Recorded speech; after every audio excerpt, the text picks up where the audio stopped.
We are continuing our mini series on how to create an end-to-end business growth engine to drive better commercial outcomes. In particular, today we are sharing the first part of our shared framework, which is all about the foundations that your business needs to set up in order for you to succeed. Welcome to the B2B Playbook. We built this channel for small B2B marketing teams who want to drive more revenue for their business. Every week, we're showing you how to create more demand for your brand step by step using our 5Bs framework. So if you're time poor, resource strapped, but you still want to make a big impact on your business, make sure you hit that like and subscribe button down below so you don't miss an episode. Welcome back to the B2B Playbook. Today, we are continuing our mini series on how to create an end-to-end business growth engine to drive better commercial outcomes. In particular, today we are sharing the first part of our shared framework, which is all about the foundations that your business needs to set up in order for you to succeed. Again, we're doing this in partnership with a good friend of the podcast, Adem Manderovic from Disruptor. As a 7 times ex-head of sales, Adem fills any gaps that we may have in our framework from that sales point of view. Adem, are you excited to share part 1 of our joint framework with our listeners and viewers? George, as always, I couldn't be more excited to see how we've bridged the gap between what sales and marketing should be, and we've ended up in the same place. Beautiful. Look, before we share our frameworks for how to go about defining your best market and set yourself up for success and deeply understand and then prioritize who your customers are, let's go into, first of all, why we need to do this. Why is it important that we need to do this in the first place, Adem, from your point of view? Because we want to solve all of the world's mysteries in one place. No, I think, George, to answer your question directly, if you look at it from this perspective and you operate this way, where it's actually solving 2 pretty big business problems in one go.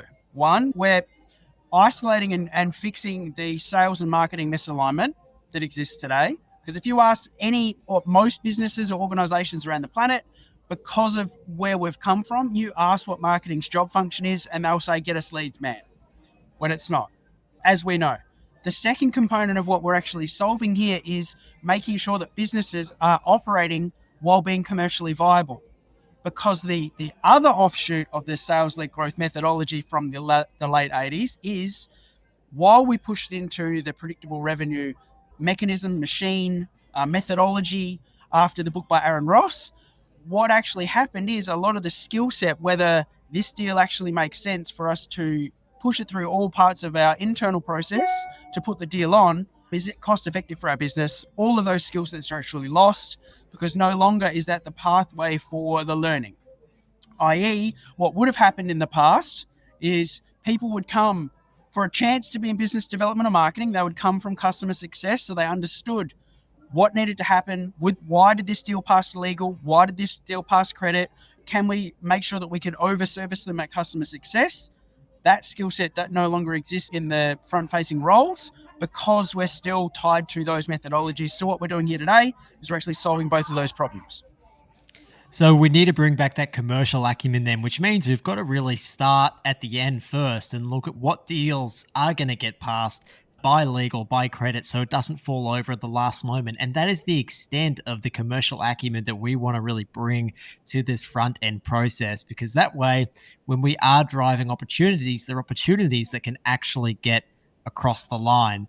And probably one more thing that I want to highlight, Adem, is that, look, every organization has constraints on budget, time, and resources. It doesn't matter how big or small you are, we all have those constraints. Now, if we're going to meet our targets, if we're going to meet our goals, we need to influence a certain number of companies, build relationships with them, and really convince them ultimately to buy from us. That takes time, that takes money. So we need to narrow down who it is that we're targeting and understand as much as possible about them so we can win them over as efficiently as possible. So we all have limited time, we all have limited money. That's why it's very important to do this work on the front end first if we're going to meet those goals.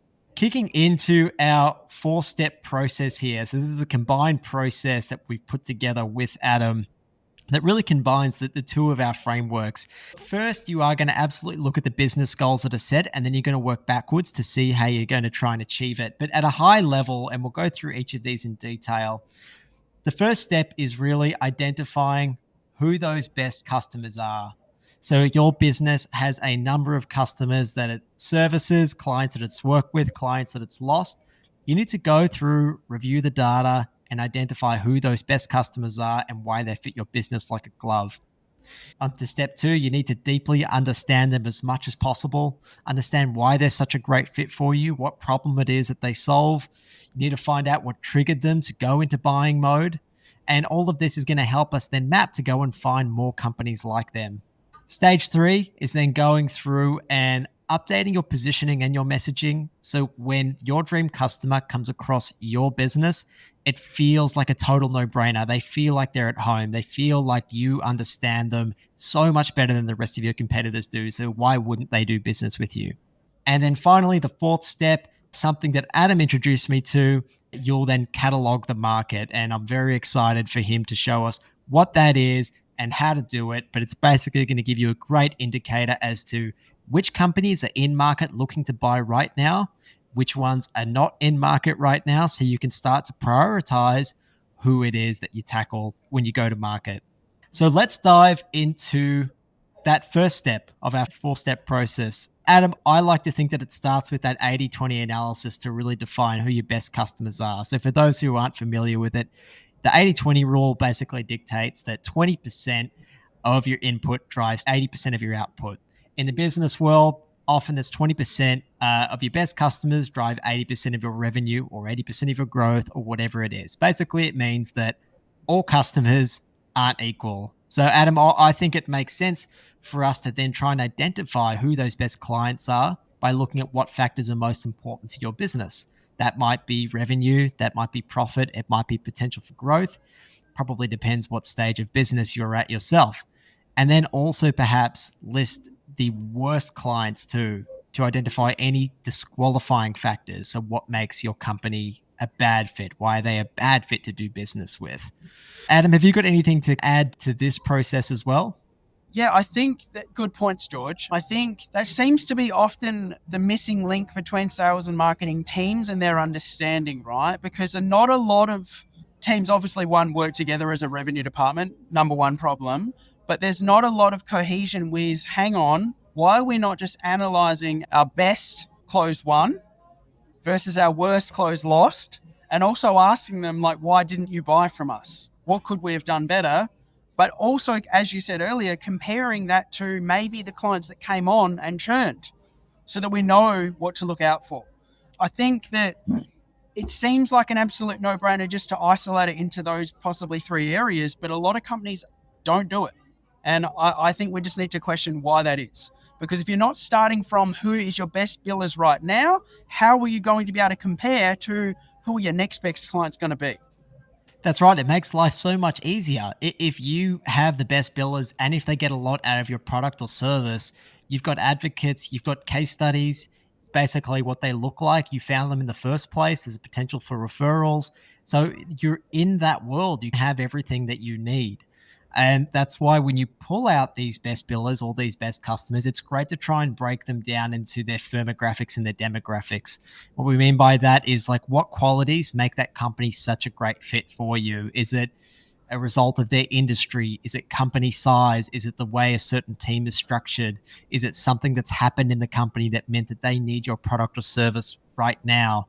Look for all of those factors. And that's something that we're going to talk a little bit more about in this next step, Adam, which is our second step. And this is really where we are trying to understand these best companies as well as we can. And I think that I think there's no substitute for just doing customer interviews to really understand each of these accounts, to understand the key people at each of these accounts, to pull out who is the buying committee, so who is involved in the purchasing decision, what pains are they experiencing, how does your product or service fit in their everyday jobs to be done, so how's it actually helping them complete their job, who influences their decision making, where do they hang out online and offline, what sources of information do they trust. This is all your company persona research. And then on top of that, Adam, I know that you like to talk about you should try and identify any triggers or cross-reference point that means that a company is more likely to need your solution and be in market for it. Can you tell us a little bit more about that? Yeah, interestingly enough, now this is obviously getting a fair amount of traction now with a lot of marketing teams in the US. So it's interesting that you brought that up, especially this week. There's been a fair few posts around that. But I guess I can't take all the credit because Tony J. Hughes has been talking about this for nearly 8 years.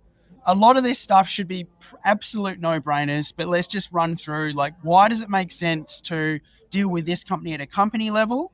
And then at a persona level, what does that look like? Okay, so if simple stuff that we used to do back in the yesteryear, funnily enough, looking in the newspaper, these are the types of signals and triggers that we would look for. Is that company hiring anyone within that department? Is that role a new role within 3 months? What does that tell us, George? It tells us that person is within their purview to possibly make a supplier change, or they're more likely to. Now, are they also hiring in other departments that are front ending staff? So, i.e., that deal with customers, marketing, sales, customer success. What does that tell us? It means they've got budget, right? So, if we cross reference that against who our existing best customers are against our worst customers, that gives us a pretty good idea of who should be in market, who's got money, who's within their likeliness to change against what we would be looking for our ideal customers. Against, again, with doing your customer interviews, as you've said, you'd want to also make some of that very highly prevalent because you need to know what the known objections are on both sides. Why did you leave us and what could we have done better? As well as, is there anything else that you didn't tell us at the time that made you leave? Because that's going to be your bread and butter to make the ideal content to your next best customers. So, yeah, I hope that gives a pretty, there's probably a lot there, but if you just isolate it from why would they be in budget, why would they be likely to change, and what would the crossover of those things look like against your worst and best billers, that gives you a pretty good roadmap. Right. I mean, that makes a lot of sense. Like, we should be trying to identify who is more likely to really need your product or service. Because, again, if we have limited time, limited budget, limited resources, we need to use that as effectively and efficiently as possible. So, having a good idea, but looking at our current set of best customers and then using that to extrapolate out, then can we go and find more of these? And are they more likely to be in market? Yes or no? Then that helps us identify and spend our money and our time in a much more wise fashion. Adam, I like that you also said that you should really extend your interviews to any closed or lost bid contracts and listing any objections that they have and any reasons why things didn't work out. Can you tell us a little bit more about that? Yeah, as how I stumbled across basically making my own demand recipe that started being half of what closed second selling is today was basically digging into a lot of that. Because what I found was, one, in the big places where I was head of sales, marketing wasn't allowed to market. So I stumbled across the recipe for what would I need to see as the customer to be educated, but also cover off on any objections that I may have within that content piece. The easiest way to get those objections is to find out from that analysis so that you've got your recipe for success, which it staggers the both of you and I that companies don't do that, and that's not where they start, and they don't have those interviews, but that's where you should start, clearly. I completely agree. And for those that are listening and thinking, Adam and George, there are a couple of simpletons who just keep saying you should call people up and ask them the answers to your questions. Let me tell you, we've both been on the other side of this. We've been heavy in the data. We've used intent data. We've bought data. We've looked in dashboards. We looked at reports. Nothing tells you better information than going straight to the source and asking them themselves. Nothing is going to give you better information. We've been on both sides. I, for too long, was far too in the quantitative side of data. And it just left me guessing, stabbing in the dark, saying, oh, I think maybe they want this because this happened. So let's test that and run some money and see what happens. And the end result was I didn't really know. And we wasted a whole lot of budget. Whereas we could have just called them up and asked them what their objections were, why didn't it work out. For the customers that are a great fit, why is it such a great fit? Tells you everything that you need to know. And so now if we go through this process, it gives you the information you need on what companies you should target that are likely to be a great fit for your company, what their buying journey looks like, who is involved in the decision-making process and at what stage, what you need to say to show them that it's a problem worth solving, how to overcome any objections, and of course, what the promised land looks like to then sell them, show them what the better world looks like. And then this is all the educational content that you really need to create to get in front of them to then lead them to that promised land, Adam. Yeah, I couldn't agree more. But I think that also brings us into possibly your next slide. That we'll discuss maybe some of the commercial acumen that we talk about from the sales side that has gone awry since the split outs of the predictable revenue, i.e., does this commercially make sense for us to do business with this business? Is the annual contract value of this deal going to actually pay for all the bums in seats and cogs that we have right now? Sorry if that was just a side caveat, but no, excellent point. I think it needs to be, possibly that'll lead us into some of the cataloging the market questions. But yeah, all right. No, definitely. Look, we're gonna get to cataloging the market very shortly, because I know you're very excited about it, and I'm excited about it too, and it's for good reason. But before that, I just want to say, once we complete those first and second steps of identifying your best customers, understanding them as much as possible, step 3 is, look, we have to communicate that to our dream customers. And that goes into updating your positioning and messaging as a brand. So positioning your business as a total no-brainer in the mind of your dream customer is what's going to get them to feel like they're home effectively when they come to your brand. They're going to feel like you understand them far more than the competition does. They're going to look at your brand and go, you are the perfect fit for me. Why would I go anywhere else? And that is a result of your positioning and messaging. And that stems from your very deep understanding of the customer. It's what Pipedrive did, for example, when they came out and they said, hey, we know that the CRM market is so crowded. You got Salesforce, you got HubSpot, you got hundreds of others. They said, you know what?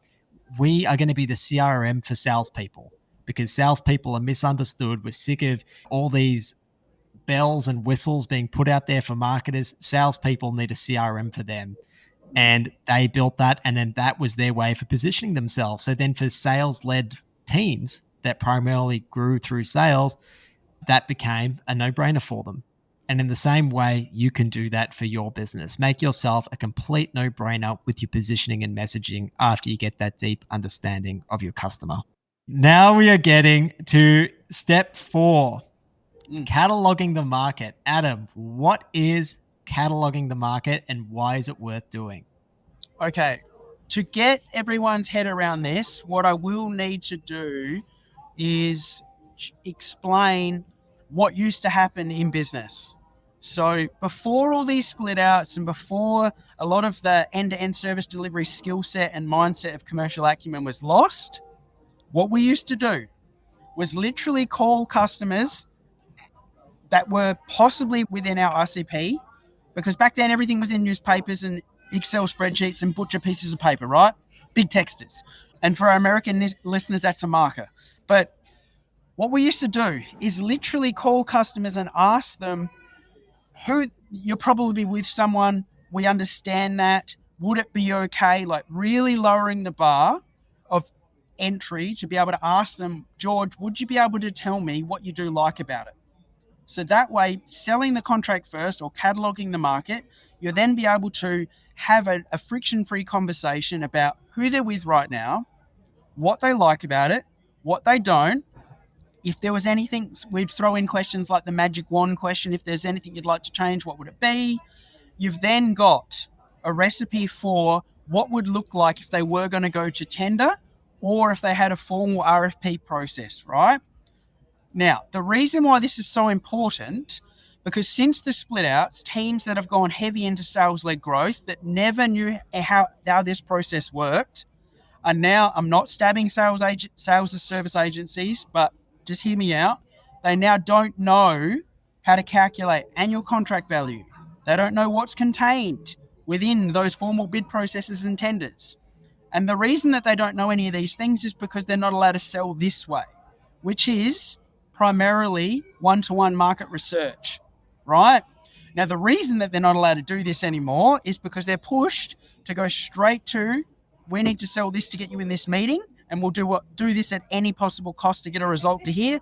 And they're measured on what that result is, whether that's yes, no, whether they can take the meeting, not whether can I get enough information So when this does come up, or when it's possible to come up, we can actually win at what some of those tenders would look like. So yeah, just to recap, the process would be to literally talk to your dream customers and ask them, hey, look, George, I know you're probably with someone right now. Would it be okay for me to ask you some questions about it? What do you like about it? What don't you like about it? What would you be looking to change? If you were going to go to tender, George, would what you've just told me here have to be included in the winning bid? Now, the other caveat of that is you've now lowered the bar to act as if an account manager for an account you don't have yet. But the kicker is you would also do very simple things like, George, would it be okay within 4 weeks if I call you back just to make sure that nothing has changed? So what's actually happened there? You've now built a relationship with that person. You've got direct access to that person. You know what the recipe for success is, and you've got permission to go back, which is not how we sell today, which is why it's so important. We need to bring back a lot of this acumen so that we can set for organizational success. Hopefully that covers it. Yeah, it's fantastic. It's like being able to take the answers to the exam into the test with you. It's like you've already done that work and you can take it straight in. So when you're putting your best foot forward, you know exactly what's important to them. You've built some kind of prior relationship with them. And to those that think this is too tedious, this is only going to work if you're selling a product that's worth a lot, or a service that's worth a lot of money, I think, Adam, what do you say to those people if they say, look, Adam, it's just so much work? How much are you paying the bums in seats right now to market abrase the 97% of the market that absolutely hate you because of the approach that you're making them undertake? There you go. Enough said. I think that's a very fair argument. Okay, look, that is our 4-step process to really deeply understanding your customers and setting up the foundations for a successful business growth engine. Make sure you stick around because next episode, Adam and I are going to share step 2 in our joint framework, which is really all about how to then take that information that we've gathered and start to use it to build relationships of trust and overcome objections with helpful content and permission-based creative. So make sure you subscribe and follow this mini series. As always, you guys can find links to everything that we discussed in the show notes. We're very, very grateful that you've tuned in. If we could ask one thing, it would be to please pass this show on to someone who you think would get value from it. Also, make sure you check this out on YouTube. We've got plenty of whiteboarding and diagrams. It's a huge help to us if you pass it on to someone. We really, really appreciate it. Thank you, Adam, for your time. Thank you, listeners and viewers, and we'll catch you for the next episode next week. Thanks so much, George. See you next week, guys.